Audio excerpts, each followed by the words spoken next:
Being downgraded from any role is a horrible feeling.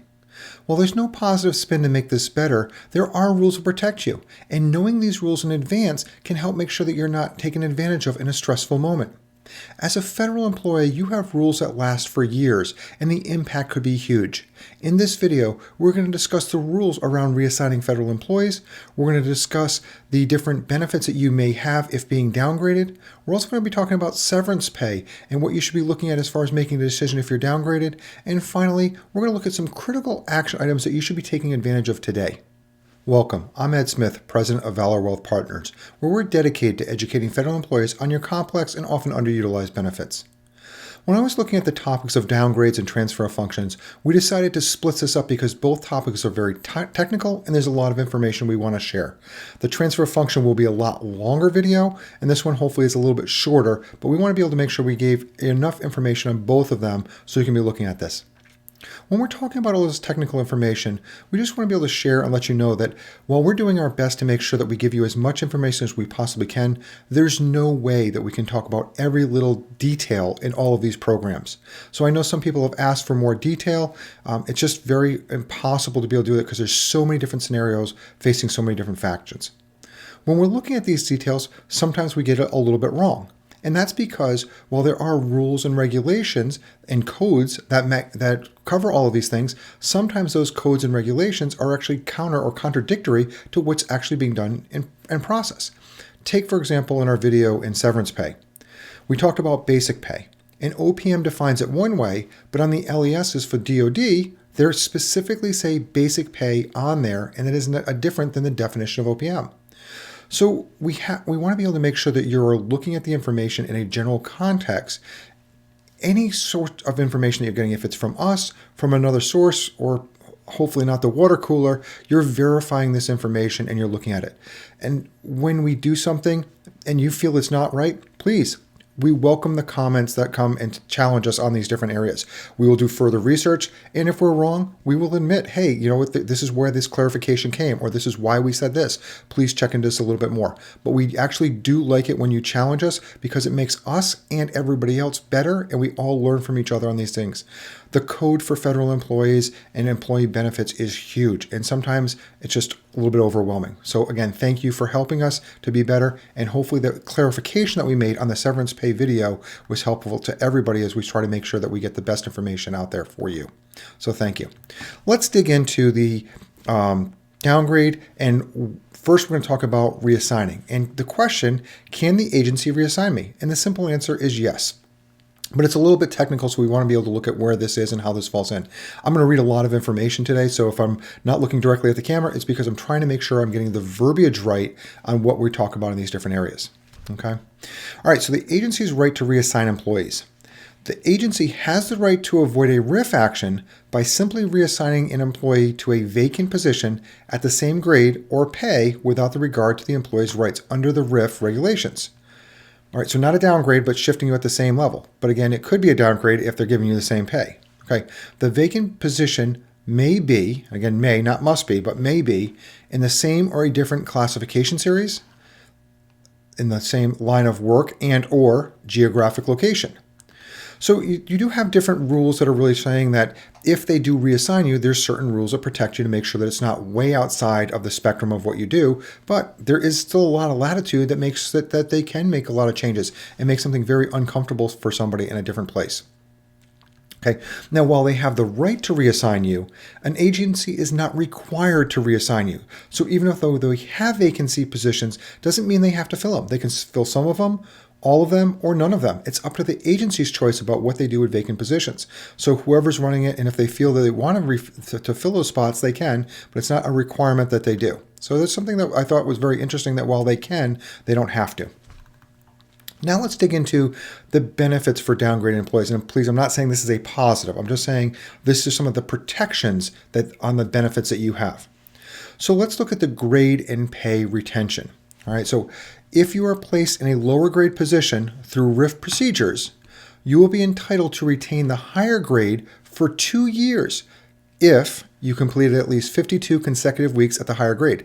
So this is really good. So this is not a specific level of up or down. It's just basically saying if you are replaced, you'll be entitled to retain that for 2 years, your current pay, okay, or your current grade, as long as you were there for 52 consecutive weeks before. Now, this also goes into a little bit more. Before I want to talk a little bit more, I want to talk about your retained grade is considered to be the grade you held prior to RIF downgrading for most benefit purposes. So not only is it the pay, but it's benefits including pay and pay administration, retirement, life insurance, eligibility for training, non-competitive promotions, and within grade increases.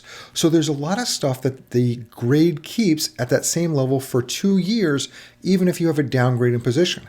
And like I said, there's no specific level of how many downgraded positions you can be able to have. It's basically saying that you get that pay for 2 years. Okay.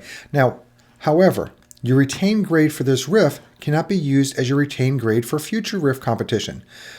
What this says is if they downgrade you and then they do another RIF relatively soon, you've just lost the grade you were in for that RIF competition, and that could just throw everything in there. Now, with the executive order, we've talked about this in multiple videos, that it's expected that they're going to have a review of what happened in 240 days, which is October 11th of this year. So we have to be able to see what happens if they do another RIF after that, if they do a review and say, hey, we're going to do another one. Or they could even do it beforehand. So there's not a lot of protections on a future RIF, and that's one of the things you really want to be able to look at is that there's protections of the pay in the current and also your benefits, but not on a longer term basis if they do further RIFs down the road for your agency. Okay. Now, if you are on a temporary or term appointment at the time of RIF, grade and pay retention will not apply. So again, this is for considered to be in positions that are not temporary. Okay. Or term positions. All right, let's look at the promotion considerations. All right. If you are downgraded because of a RIF, your agency's internal placement plans may allow you to receive priority considerations for promotion to positions up to your former grade level. The specific policies and procedures for such considerations are established by each agency. So again, the agency decides this. The agency decides if they're going to do it. Now, they may or may not allow you to receive priority considerations for promotions or not. So this is a big thing. Now, again, let's go back to some of the original comments that we're making when we're talking about this in the bigger picture. The federal government does not provide the RIFs.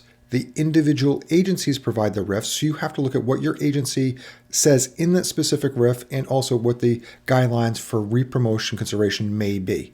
So this is a big thing you have to be able to look at. Again, it's not the overall OPM guidelines, it's your agency on these specific scenarios. So please make sure you understand it. And this is another reason why getting into too many of the details could be wrong, because the risks can be very different from agency to agency. All right, as we've seen, DOD has some unique considerations as we've seen in some of the different comments. One of the final areas in this area that we really want to be talking about is severance pay.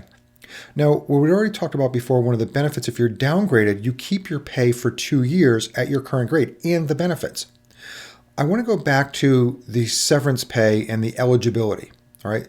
So the eligibility for severance pay, and this was in the last video, here's a link to it if you want to be able to go and review the whole process, not just these, but I wanted to focus on these eligibilities.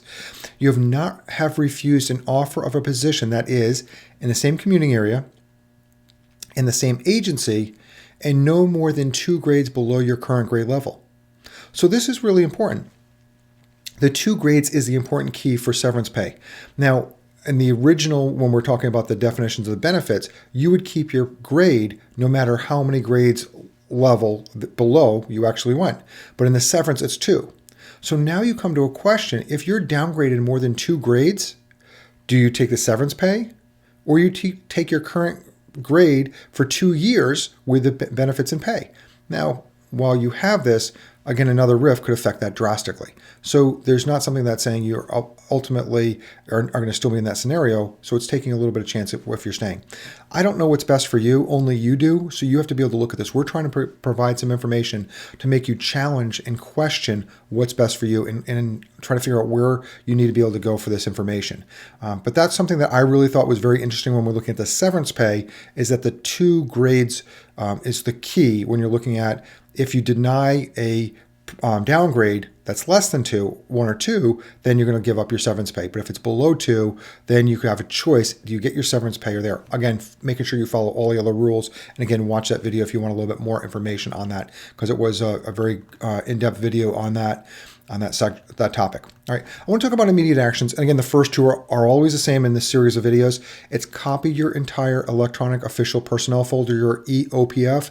The second, build reserves as fast as you can. We actually have a video coming out on this later this week of why this is very important, how to be able to do this, and making sure that it's helpful for you. We do have an older video that you can go to when we're talking about a government shutdown until we get this new video out there, but later on this week that should be coming out. All right. And the third, the newer one, because I always add a third new topic here to keep this a little bit interested and keep in making you add more things that you should be doing, but not overwhelming you, is document conversations with supervisors and HR. This isn't saying they're bad, but if somebody promises you something, make sure you get in writing. Don't take a verbal authorization that, hey, this is how this is going to happen. Can you send me an email on the government email system to make sure that you are capturing what they said? And then obviously make a copy of this for your personnel records, because this is important to make sure you're protected. If somebody tells you something, it might not be protected, but if it's in writing, it'll be a lot more safer for you. So any conversations that you're getting, please get that in writing to protect everybody that's involved in this scenario. Thank you for your time today, and we look forward to helping you in the next video.